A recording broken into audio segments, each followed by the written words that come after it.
Laboratorio de Biología General, Práctica 2, Moléculas orgánicas. Los seres vivos están compuestos por un sinnúmero de elementos, dentro de los cuales podemos notar que el carbono, hidrógeno, oxígeno, nitrógeno, fósforo y azufre se encuentran en una mayor proporción.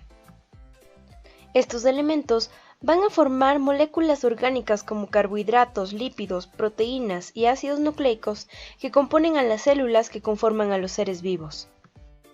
La mayoría de moléculas orgánicas está compuesta por monómeros. Al igual que una casa está construida con ladrillos, los carbohidratos, por ejemplo, se encuentran compuestos de azúcares simples y monosacáridos. Los lípidos realmente no tienen un monómero, sin embargo están compuestos de ácidos grasos. Las proteínas tienen como monómeros a los aminoácidos y los ácidos nucleicos a los nucleótidos. Cada vez que se da la unión de un monómero, se elimina una molécula de agua. A esto se conoce como síntesis por deshidratación. En la parte superior podemos observar la unión de dos monosacáridos, que como resultado eliminan una molécula de agua. En la parte inferior, de igual manera, se están uniendo dos aminoácidos para formar un enlace peptídico y la eliminación de una molécula de agua. El primer grupo que veremos son los carbohidratos o hidratos de carbono. Estas moléculas poseen una fórmula base CH2O, lo cual quiere decir que siempre habrá el doble de hidrógenos que de carbono y de oxígeno. En la parte inferior podemos observar la estructura de la glucosa y cómo ésta posee un grupo aldehído en uno de los extremos. Este grupo va a hacer que esta molécula sea hidrofílica. Esto lo podemos constatar al diluir un poco de azúcar en agua. Los carbohidratos pueden ser fuente de energía o ser estructurales. Se van a dividir en monosacáridos, disacáridos y polisacáridos. Los monosacáridos son azúcares simples. Como ejemplo tenemos la glucosa, la fructosa y la galactosa. La última es el azúcar de la leche. Los disacáridos, en cambio, son la unión de dos monosacáridos.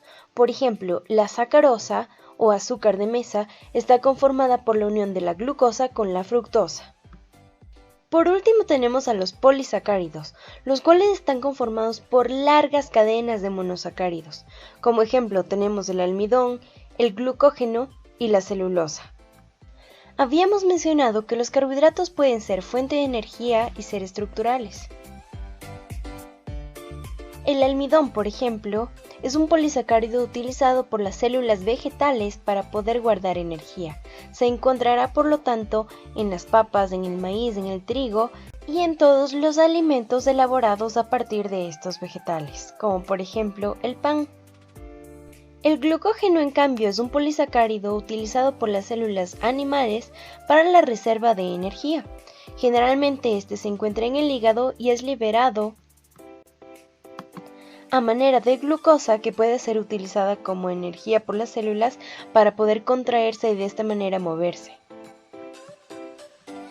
En cuanto a los polisacáridos estructurales, tenemos el ejemplo de la quitina. Este polisacárido se encuentra en el exoesqueleto de los insectos y también en los hongos, es lo que les brinda rigidez. Las plantas, en cambio, tienen celulosa, que son cadenas largas de beta-glucosa que brindan también la estructura a las plantas.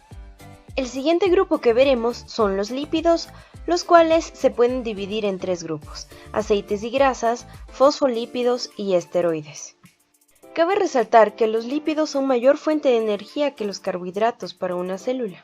Los aceites, grasas y ceras son fuente de energía. Los fosfolípidos, por otro lado, son estructurales. Van a componer las membranas celulares. Los esteroides, en cambio, intervienen en el proceso de regulación, por ejemplo, son algunas hormonas. Las funciones de los lípidos son diversas pero muy necesarias en la célula. Por ejemplo, hablábamos sobre los fosfolípidos que componen la membrana celular. Sin membranas no habría vida. El siguiente grupo son las proteínas. Recordemos que mencionamos que los monómeros de las proteínas son los aminoácidos, los cuales se unen por enlaces peptídicos para formar cadenas polipeptídicas. Existen 20 aminoácidos, los cuales se combinan de maneras distintas para formar millones de proteínas que tienen diversas funciones. Las proteínas tienen 4 niveles estructurales. Tenemos la estructura primaria, la cual es una cadena de aminoácidos.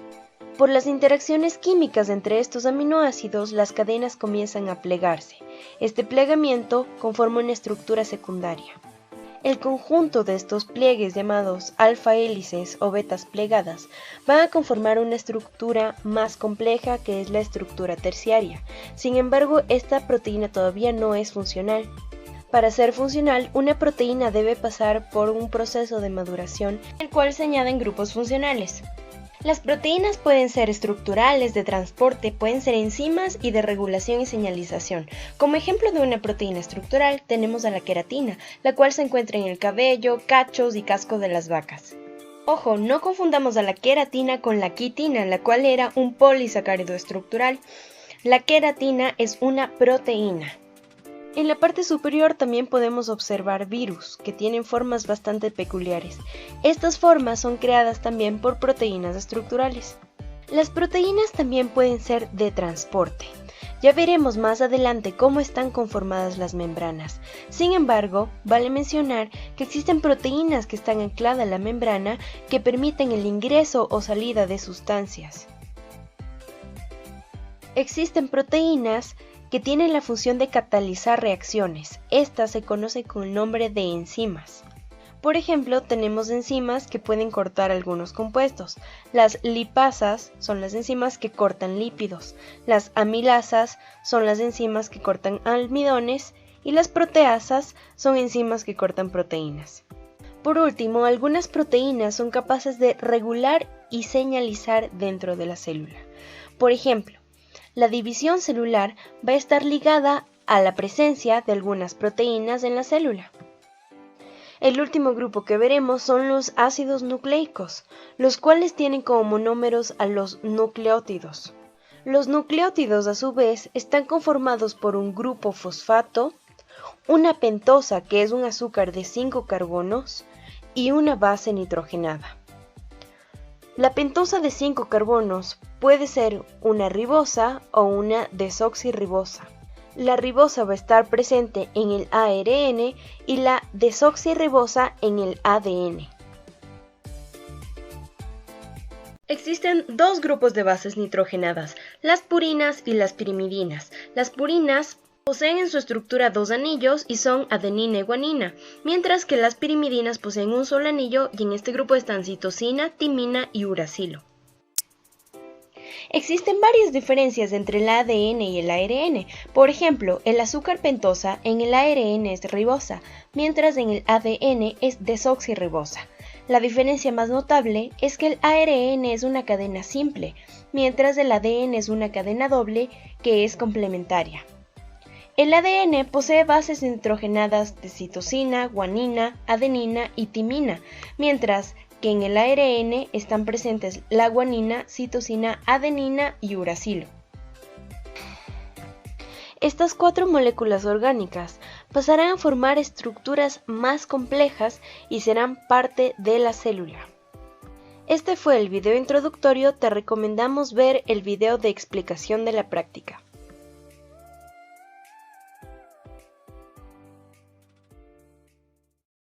Práctica 2. Moléculas orgánicas. La práctica de hoy consiste en 5 ejercicios. El primer ejercicio es la detección de monosacáridos mediante el test de Benedict. El segundo, la detección de polisacáridos mediante el test de Lugol. El tercer ejercicio es la detección de lípidos mediante el test de Sudan 4. El cuarto ejercicio va a ser la detección de proteínas observando el efecto del ácido nítrico y el calor sobre las mismas, y el quinto ejercicio será la aplicación de todos los anteriores observando en un grupo de alimentos qué compuestos y qué moléculas orgánicas tienen. El reactivo de Benedict es un agente oxidante que dentro de su composición posee cobre 2. Es capaz de detectar azúcares reductores. En este caso, los azúcares reductores son los monosacáridos. Observemos la estructura de la glucosa. Posee un grupo aldehído en uno de sus extremos, en el carbono 1. Podemos observar cómo el azúcar reduce el cobre, a la vez que el azúcar se oxida por el agente oxidante. El óxido de cobre va a formar precipitados de color ladrillo. lo cual observaremos como una reacción positiva ante un monosacárido. Recordemos que cuando una molécula se oxida es porque pierde un electrón, mientras que cuando se reduce es porque se da la ganancia de uno. Recordemos entonces, se va a producir un precipitado en presencia de un azúcar reductor y Benedict. El color del reactivo de Benedict es celeste, por lo que si la reacción es negativa, se obtendrá este color.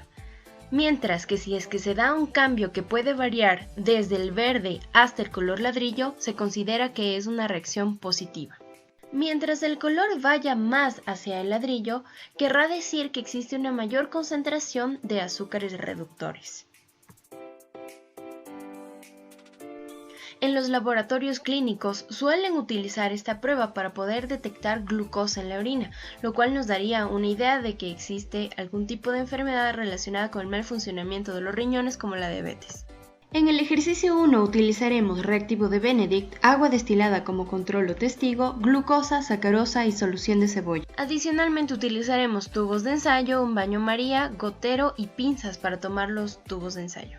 Rotular los tubos de ensayo con las letras T, G, S y C. Colocar en el tubo con la letra T 2 ml de agua destilada. El tubo con la letra G 2 ml de glucosa. En el de la letra S 2 ml de sacarosa y en el de la letra C 2 ml de solución de cebolla.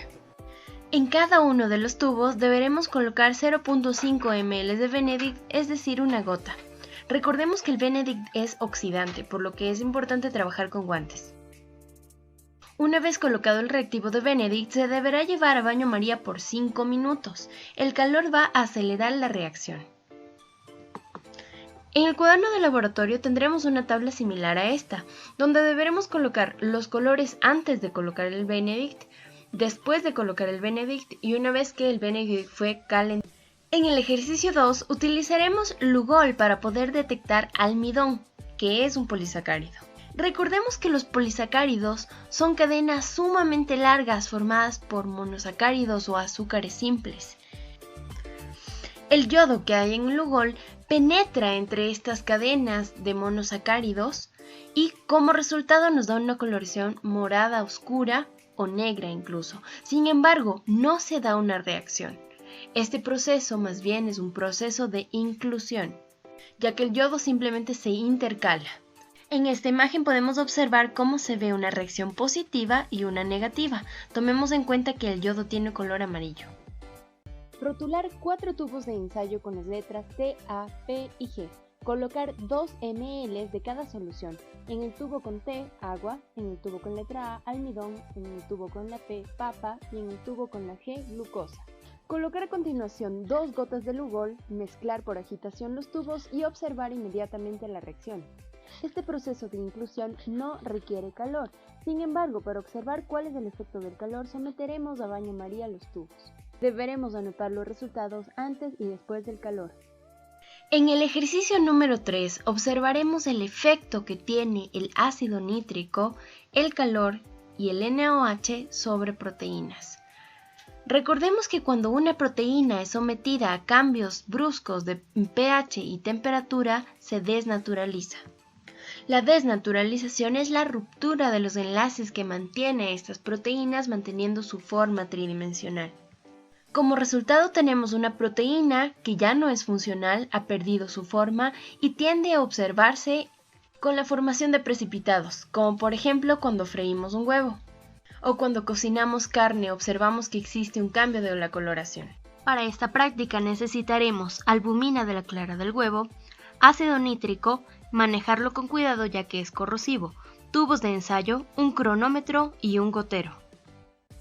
Para comenzar rotularemos 9 tubos de ensayo, los primeros 3 como A1, A2 y A3, los siguientes 3 como B1, B2 y B3 y los últimos 3 como C1, C2 y C3. Todos los tubos rotulados con letra A tendrán 3 ml de albumina al 100%. En el grupo B colocaremos 3 ml de albumina al 50% y en el grupo C 3 ml de albumina al 25%. Adicionalmente, utilizando un gotero, colocaremos en los tubos que tengan un número 1 1 ml de ácido nítrico con concentración alta. En los tubos con número 2, 1 ml de ácido nítrico con concentración media y en los tubos con el número 3, 1 ml de ácido nítrico con concentración baja. No olvides manejar el ácido con mucho cuidado. Se deberá tomar el tiempo desde que se coloque el ácido nítrico hasta que se formen grumos claros producto de la desnaturalización proteica, como se observa en la imagen de la derecha. Posteriormente, deberás desarrollar una tabla para presentar los resultados. ¿Cuántas variables independientes hay en este experimento? El ejercicio 4 consistirá en el uso de Sudan 4 para detectar lípidos. El Sudan 4 es un tinte soluble en lípido, por lo tanto se va a unir a sustancias hidrofóbicas. Para este ejercicio se utilizará tinta china, Sudan 4, agua y aceite. Deberemos rotular 6 tubos de ensayo con las letras A, B, C, D, E y F. En los primeros 2 tubos colocaremos 2 ml de aceite y 2 ml de agua. En los siguientes 2 tubos C y D colocaremos 4 ml de agua y en los últimos tubos E y F colocaremos 4 ml de aceite. A continuación, en el tubo A, C y E colocaremos una gota de Sudan, mientras que en los tubos B, D y F colocaremos una gota de tinta china. Es muy importante observar los tubos ya que las reacciones se dan de manera rápida. Finalmente, anotar los resultados en el cuaderno de laboratorio. El último ejercicio, el ejercicio número 5, va a ser el test de alimentos, donde apliquemos los ejercicios que vimos previamente. Recapitulando, hemos detectado carbohidratos mediante el test de Benedict, los monosacáridos, y mediante el test de Lugol, los polisacáridos. Hemos detectado lípidos con el test de Sudan 4 y proteínas observando el efecto de ácidos bases y cambios de temperatura.